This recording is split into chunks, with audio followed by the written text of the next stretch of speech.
The Changeling of the Guard. By V. Drake 77. Chapter 12. Shock Therapy. The first days were the most difficult. Left to her own devices, Topaz would simply stand, or lay about, staring into nothingness. It took constant pressure to get her to walk, and after looping a rope about her shoulders and hauling her along for a few miles, I realized how devastating her silence was.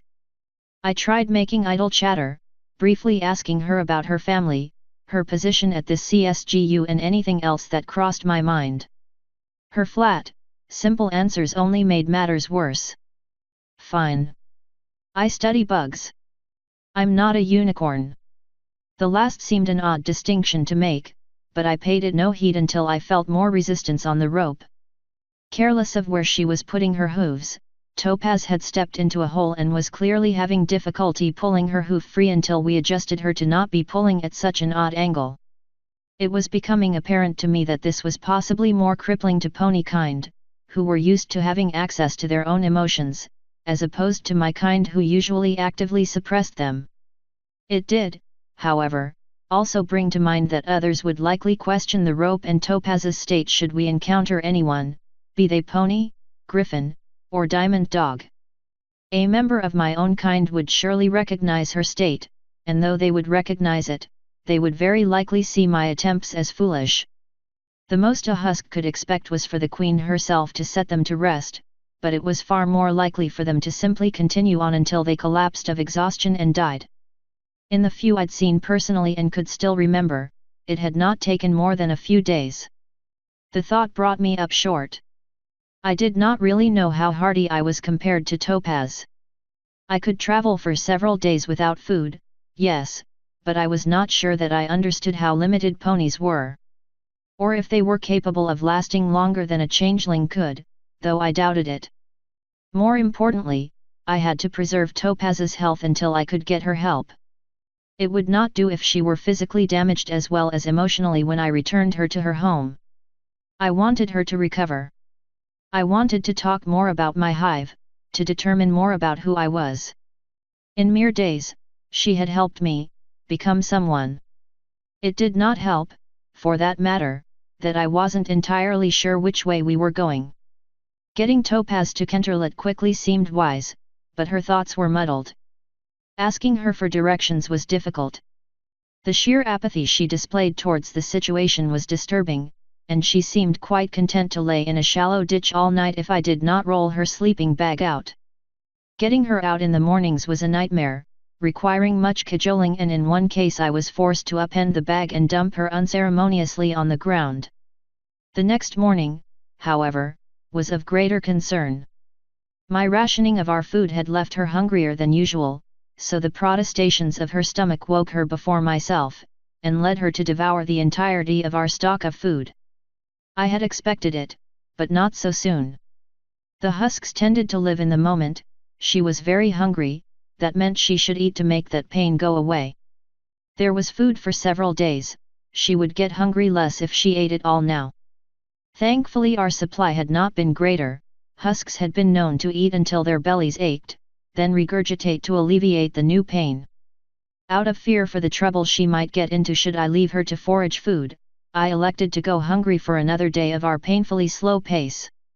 When next we stopped, I found myself nosing through her own packs, looking to see if Topaz had brought any emergency rations of her own, as she stared dully at the night sky with those uncaring eyes that I had begun to dread. A few pouches seemed hopeful. One contained ground coffee beans, which I imagined to be simply a more efficient way to store them. Two of the others I could not recognize, the one emitting an odd spicy scent, and the other. I could not describe it more than vastly unpleasant, and to my chagrin, when I recoiled from the pouch, it fell from my grasp and scattered the powder everywhere, lost to the wind. Topaz's sudden heavy breathing startled me, and I spun to see her looking about with growing panic. "It's back, it's back, it's here, it's here, it's here, it's here, it's here." Then she gave a little wail of fright, and took off into the night. I stared after her for what seemed like a long time, trying to parse what had been meant. Then it clicked. Topaz had recovered? How? Was there some cure in this bag? Her fear had been so sudden that I hadn't even felt it, though now I could feel it like a beacon of raw terror. I hesitated, unsure if my presence would make matters worse or better. Was it me she feared? She hadn't bothered to look at me, so it seemed unlikely. Nonetheless, she'd left her saddlebags. Even if she wanted nothing more to do with me, I would return her belongings. Perhaps we could part ways and remain friends. Finding her was embarrassingly easy. I just had to find the bush that was quivering the most. Approaching only made her soft whimpers of "please, make it go away," more heart-rending, and I set her bags down a ways away. "Topaz? I have left your saddlebags here. I apologize, I did not mean to." "Get in here, you buggy idiot, it's back," she snapped, sounding desperate, frightened, and now a little angry. "It? What it? There's nothing else out here." I peered about, unsure as to what she might have seen. "Just get in. The manticore, it's back, it must have followed us, can't you smell it?" I did not dive into the bush with her. Changelings do not dive into bushes. I may have entered hastily, but the distinction is important. "I can't smell anything over this powder." I sneezed, annoyed. "Shhh. It reeks of that repellent I threw on it and, powder." Confusion warred with terror on her face. Then began to fade. In panic, I tried to continue, to keep her emotional. "Yes, from your bag. It was the red bag. It stank, I dropped it while trying to put it away, it was." "Oh. Probably your repellent. It is good that I did not try to consume it." Then there was a wave of anger from Topaz, and then a hoof collided with my face. Around half an hour later, a very emotionally confused Topaz and I had a mostly silent dinner consisting of several hastily gathered roots, ferns, and assorted berries. I was having minor trouble with depth perception. "I'm sorry. About the eye. It doesn't look so bad," she mumbled, nosing around at a large strawberry we'd found. My eye, as it had turned out, had valiantly done its part to deflect Topaz's anger-driven blow. She had let loose a string of profanities that would have made roughshod blush, then stumbled about and fell on her haunches, breathing heavily as her emotions began to even out, anger and fear giving way as her other complex emotions began to recover. My eye evened out to what I understand to be a lovely shade of violet. It also hurt, as they say, like Tartarus. "It feels bad," I offered, trying to be helpful. "You have a good hoof." "Yeah, well. Dad's an earth pony. I shouldn't have hit you." "It is fine. I should not have drained you emotionally." She scowled at that. "No. You shouldn't have." And for that I had no answer. We sat in silence for a few more minutes. How bad was that?" "From the outside. I can't really understand what I was thinking, everything was so, right now. It was bad," I admitted, sighing and shifting my hooves. "Within our hives, the only cure is understood to be death. You become a danger to yourself and others." "Then why? Why would you do that to me? I thought we were getting along." "It was an accident. I did not. I have never done that before. With changelings, we can feel if one is draining emotion from us. If we take too much, the other will stop us. I did not consider that ponies would not be able to." Her glare softened. Right. Not a gatherer." She fixed me with it again. "You still shouldn't have been drinking that much. Not without permission, at least." "I apologize again. I was hungry, and we have been traveling. Most of what I had stored before was lost with the manticore attack. You have been offering, so I did not think it would be problematic."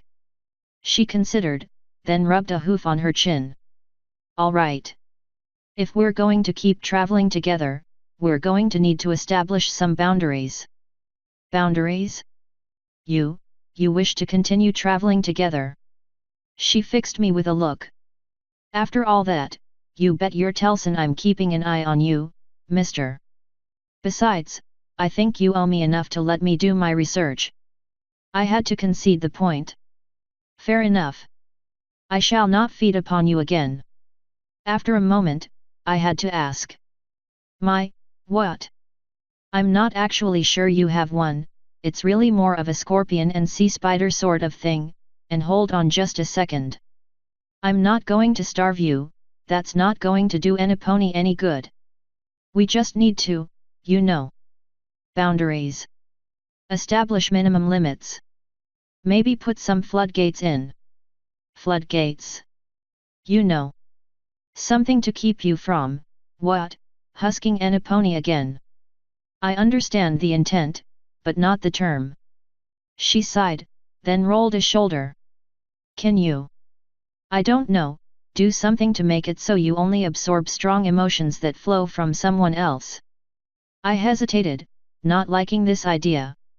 I might. While still drinking in the ambient emotions, you know, the general feelings. I am not sure.